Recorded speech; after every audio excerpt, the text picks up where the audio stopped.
皆さんこんにちは。このチャンネルではバンドメイドの一応名手がいろいろ個人的な意見や感想をつぶやいていくチャンネルです。前回まではお給仕のレポートをさせていただきましたが、次のお給仕のレポートには少し期間が空いてしまいますので、ものすごく個人的な内容になってしまいますが、私のバンドメイドとの出会いについて話させていただきたいと思います。私がバンドメイドを知ったのは2020年の1月頃でした。なのでまだまだ駆け出しの新参者です。バンドメイドを知ったきっかけですが、単身赴任中で一人暇な時に YouTube をよく見ていて、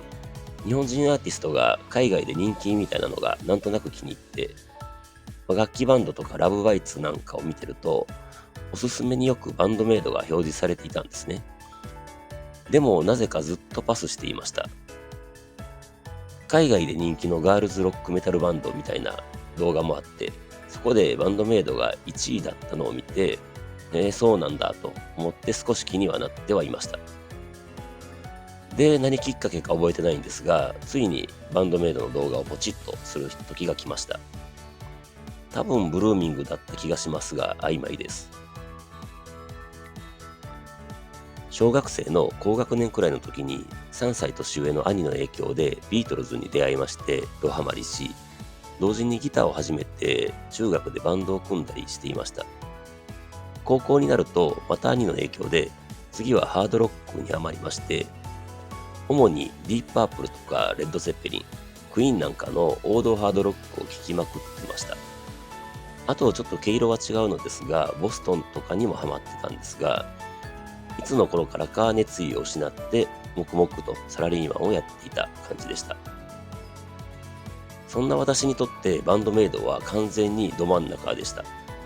ど真ん中というか、昔ハードロックを聴きまくってた時になんか物足りない部分というか、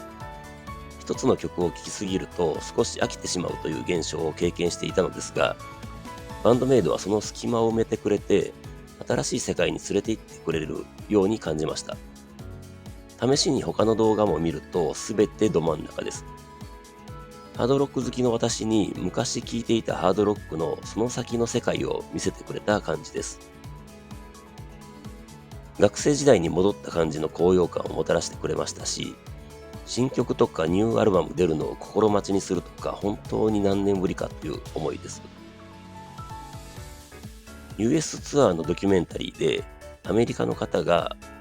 再び音楽を聴く気持ちにさせてくれてありがとうみたいなこと言われてましたが、まさにそれです。人生で初めてのファンクラブ入会も果たしました。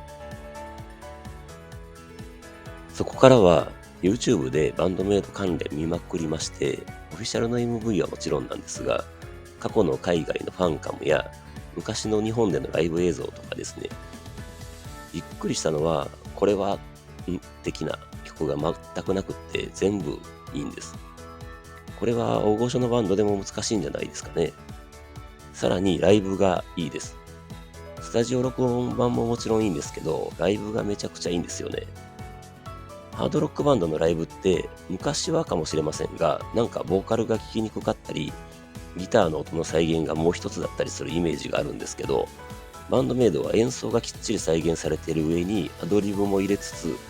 なんといってもボーカルが綺麗に聞こえるんですよね。サイちゃんの滑舌がいいからですかね。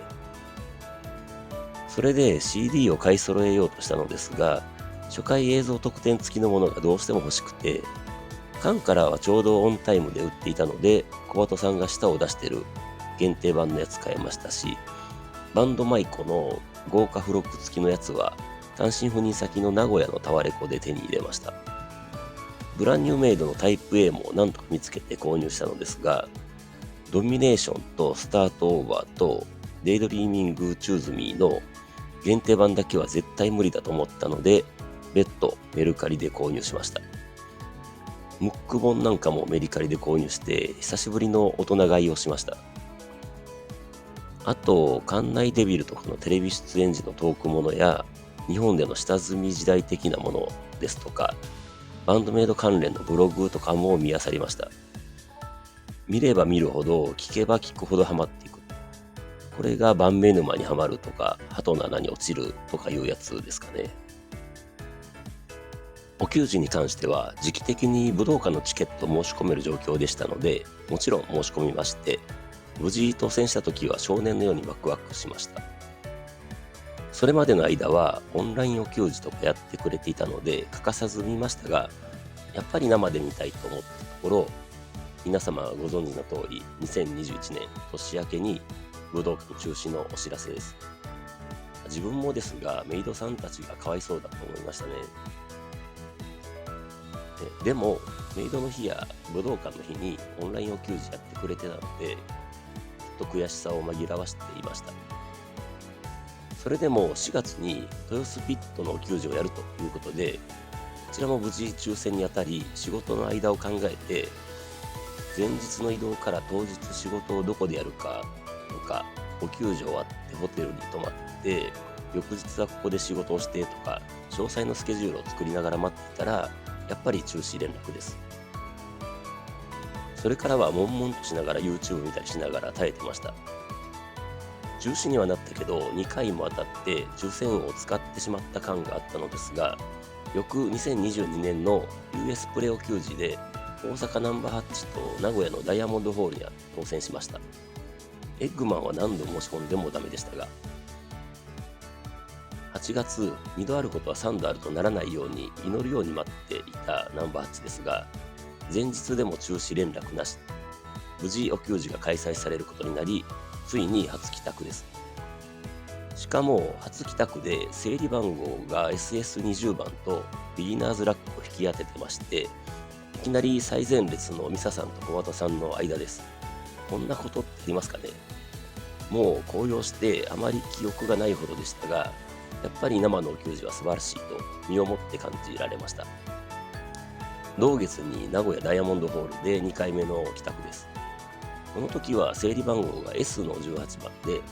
5列目の最ちゃん前でした。それで次の帰宅が翌年の2023年1月9日の東京ガーデンシアターです。A ブロック12列22番でまずまずの位置でした。で、今回のテンスアニバーサリーツアーという歴史です。チケットの番号がだんだん後ろになってきているのが少し気がかりなところです。はい。以上が私がお名手になった経緯などなどです。似たような境遇の方も多数いらっしゃるような気がします。はい。それではまた次回。